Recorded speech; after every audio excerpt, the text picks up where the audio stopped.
কলেজখন আমাৰ কাৰণে খুব প্ৰয়োজন এখন উচ্চ শিক্ষাৰ অনুষ্ঠান আৰু তামুলপুৰ অঞ্চলত দুখনকৈ কলেজ প্ৰভিন্সিয়েলাইজ হ'ল আৰু বহুত দিনৰ পৰা এই অঞ্চলৰ ছাত্ৰ ছাত্ৰী কেতিয়াবা নলবাৰী কেতিয়াবা ৰংগিয়া বিভিন্ন জায়গাত যাই পেলাই শিক্ষা লৈ আছিলে আৰু কলেজ দুখন থকাৰ পিছতো প্ৰভিন্সিয়েলাইজ নোহোৱাৰ কাৰণে শিক্ষকসকলে খুব কনফিডেন্সলি শিক্ষা দান কৰা বা বিভিন্ন প্ৰগ্ৰামবিলাক ইয়াত ভাল মতে হোৱা নাছিলে তো সেইকাৰণে আজি আমি সকলো আনন্দিত হৈছোঁ আৰু কলেজখনে ইয়াৰে সেলিব্ৰেট কৰিছে এই সেলিব্ৰেট কৰাত আমি সকলো উপস্থিত হৈছোঁ মই আশা ৰাখিছোঁ যে আহি থকা সময়ত এইখন মহাবিদ্যালয়ৰ পৰা বহুত ছাত্ৰ ছাত্ৰীয়ে মানৱ সম্পদ হিচাপে ওলাই আহিব পাৰিব আৰু ইয়াত এতিয়াও বহুত কাম আছে জুনিয়ৰ আৰু সিনিয়ৰ দুইটা সেকশনতে বহুতখিনি বিল্ডিংবিলাক ঠিক নাই আমাৰ বহুতখিনি ইনফ্ৰাষ্ট্ৰাকচাৰ লাগে তো আমি বিটিআৰ চৰকাৰৰ পৰা এই ইনফ্ৰাষ্ট্ৰাকচাৰবিলাক নিৰ্মাণ কৰাৰ কাৰণে লাহে লাহে কাম কৰি যাম এই বছৰো প্ৰায় 1.5-2 কোটি টকামান আমি ইয়াত চেংচন দিম আৰু বাকিখিনি কাম ইয়াত লাহে লাহে কৰি যাম যাতে ছাত্ৰ ছাত্ৰীয়ে ভালকৈ শিক্ষা গ্ৰহণ কৰিব পাৰে আৰু এটা কথা যে ইয়াত সায়েন্স লাগে ডিগ্ৰী সায়েন্স তো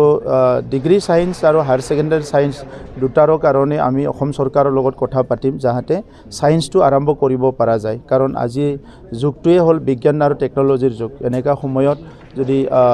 সায়েন্সটো যদি সায়েন্সৰ পৰা যদি ডিপ্ৰাইভ হৈ থাকে সেইটো ডাঙৰ এটা সমস্যা হয় তো সেইকাৰণে মই আমাৰ জিবি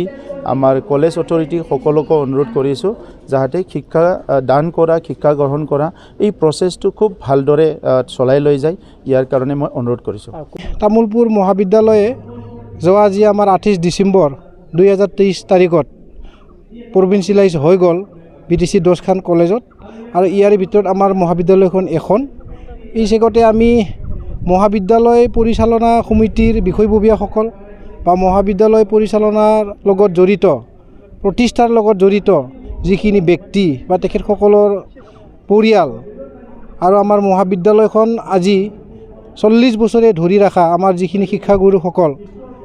আৰু লগতে আমাৰ যে মহাবিদ্যালয়খন প্ৰভিন্সিয়েলাইজ কৰাত আমাক সহায় কৰা আমাৰ বিটিচিৰ প্ৰধান প্ৰমোদ বড়ো ডাঙৰীয়া তথা বিটিচি চৰকাৰ আৰু আমাৰ অসমৰ মুখ্যমন্ত্ৰী শিক্ষামন্ত্ৰী তেখেতসকলক ধন্যবাদ দিয়াৰ কাৰণে আমি আজি এটা মিটিং আহ্বান কৰিছোঁ আৰু সেই ধন্যবাদ দিয়াৰ যি আমাৰ কাৰ্যসূচী তাত আমাৰ যথেষ্ট মানুহ প্ৰতিষ্ঠাৰ লগত জড়িত উপস্থিত হৈছে বিটিচি প্ৰধান ডাঙৰীয়া উপস্থিত হৈছে আমাৰ তামুলপুৰ বিধায়ক ৰলেন दैमाৰী ডাঙৰীয়া উপস্থিত হৈছে আৰু বড়ো সাহিত্য সভাৰ প্ৰাক্তন সভাপতি আমাৰ তৰেণ বড়ো ছাৰ উপস্থিত হৈছে ইয়াৰ লগতে আমাৰ গুৱাহাটী ইউনিভাৰ্চিটিৰ professor doctor Bhupen Hazarika sir তেখেতেও একাডেমিচিয়ান হিচাপে উপস্থিত হৈছে গতিকে আমাৰ যিহেতু আজি প্ৰভিন্সিয়েলাইজ হৈ গ'ল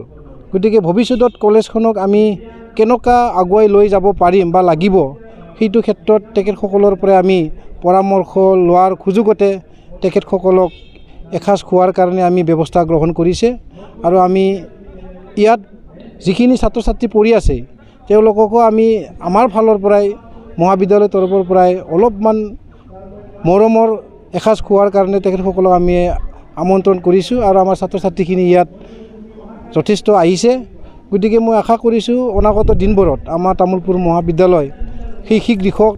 ভালকৈ আগুৱাই যাব পাৰিম আৰু ইয়াৰ কাৰণে আমাক বিটিচি প্ৰধান মহোদয়ে অনুৰোধো কৰিছে আৰু আমিও কথা দিছোঁ নিশ্চয় আমি অসমৰ মুখ্যমন্ত্ৰী ডাঙৰীয়াক বা অসমৰ শিক্ষামন্ত্ৰী ডাঙৰীয়াক বিটিচি প্ৰধান ডাঙৰীয়াক কথা দিছোঁ প্ৰতিশ্ৰুতি দিছোঁ নিশ্চয় আমি ভালকৈ শিক্ষা অনুষ্ঠানখনক